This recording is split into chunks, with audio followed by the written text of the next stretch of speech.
This 4th of July weekend, we thought we'd delve into the history of the past presidents and a great military leader.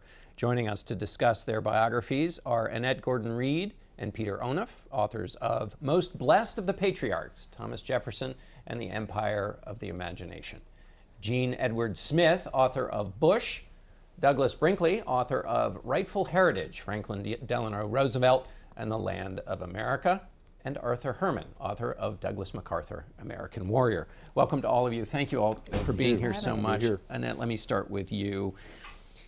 The complexity of these people that all of you have written about. Thomas Jefferson seems to have the most complexity, and people are always kind of shifting and changing their positions about him. Just start for me, if you would, with the complexities of Thomas Jefferson and how we should think about them, about him, but then also historical figures in general.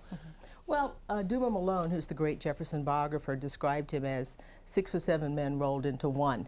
And when you have that kind of description, I think is apt, it gives a lot for people to think about. He was a multifaceted person, a statesman, a farmer, a plantation owner, a slave owner, a person who wrote the creed, the American creed, all men are created equal. So once you have that, the slave owning and also the American creed, talking about life, liberty, and the pursuit of happiness, it automatically brings the complexity that people find fascinating.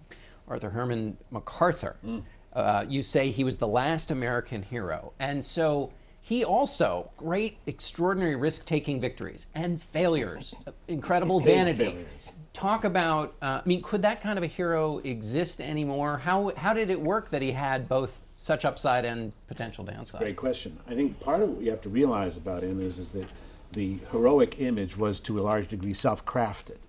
He's very much, we have to remember, a figure almost from the 19th century who we should really think about in the way we would think about a Robert E. Lee, the way we would talk about a George Armstrong Custer, the way he crafts his trademark image, iconic image with the corncob pipe and the hat and the Ray-Ban sunglasses.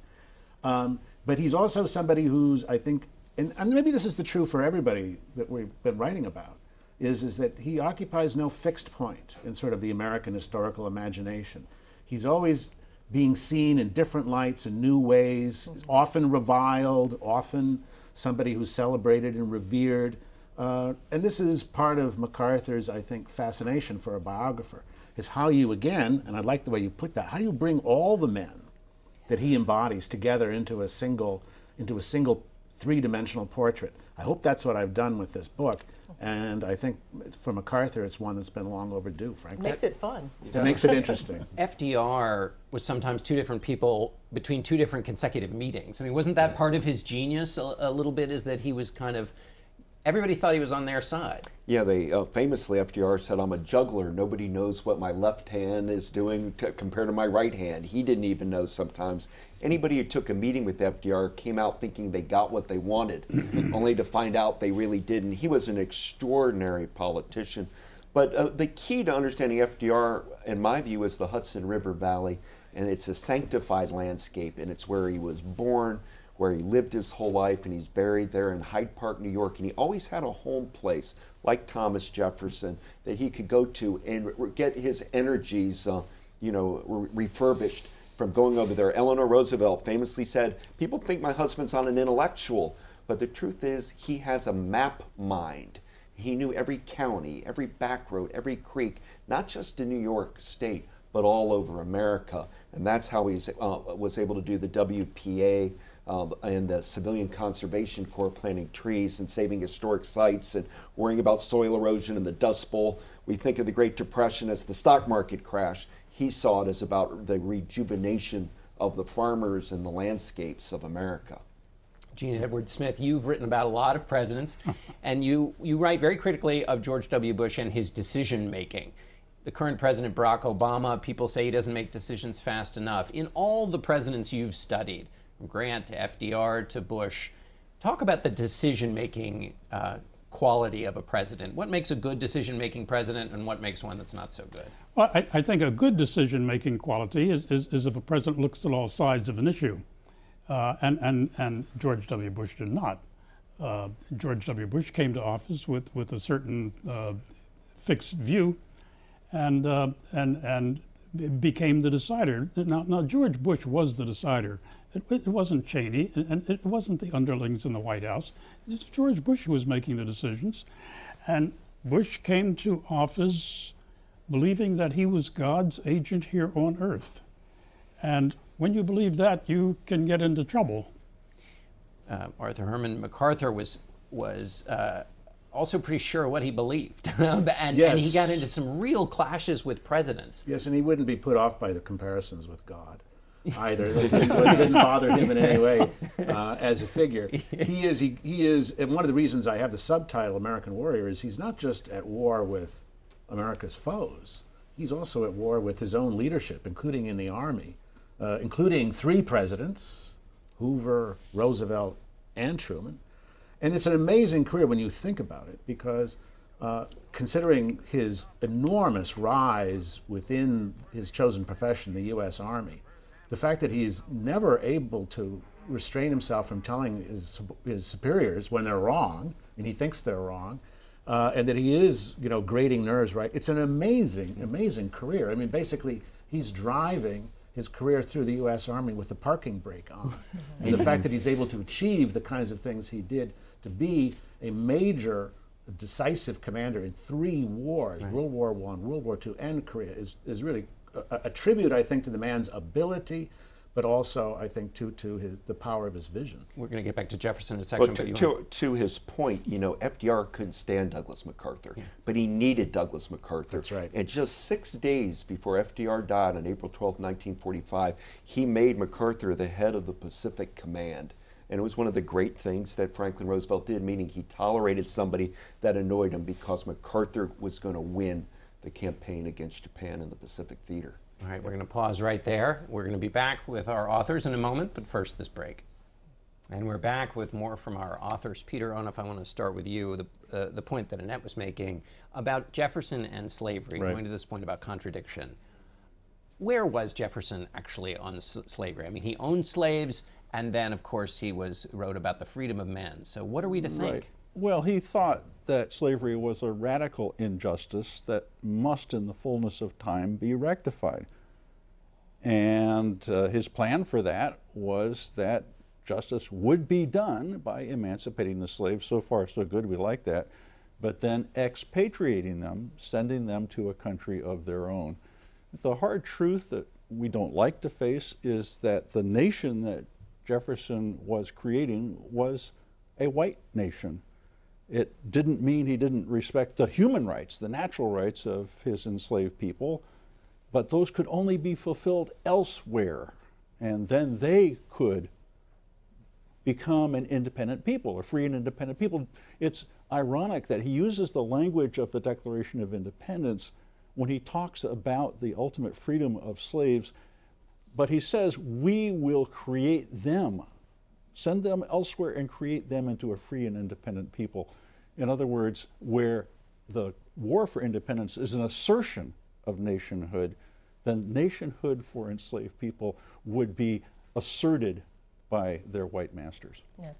And he did not believe, as this suggests, that there could be a multiracial country. He didn't have the confidence that whites and blacks could live together without conflict. And of course, that is the thing that we're trying to do now, and that's the problem that we have with them.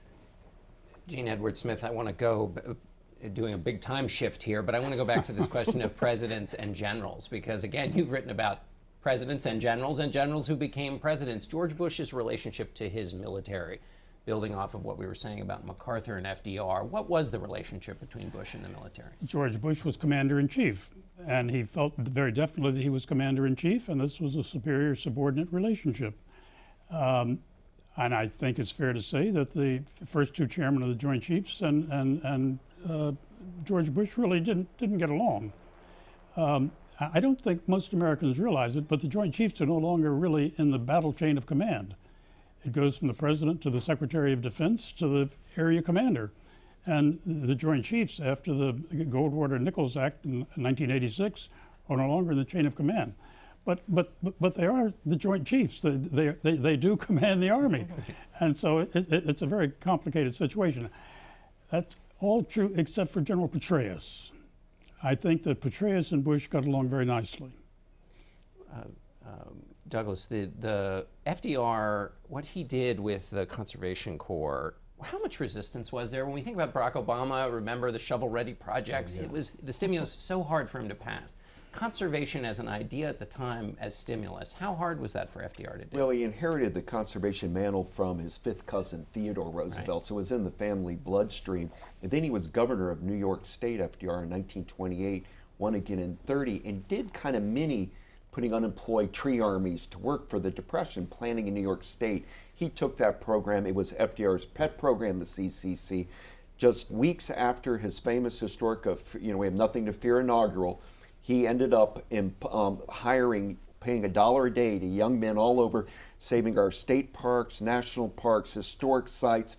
He would push forward things like bringing the mall here, came into the National Park Service, the White House and all into it. In fact, pushed forward the Jefferson Memorial, but the CCC generation's been dying off. Many are in their 90s now, but they've all left diaries and things that I was able to tap into. They planted almost 3 billion trees from 1933 to 1942.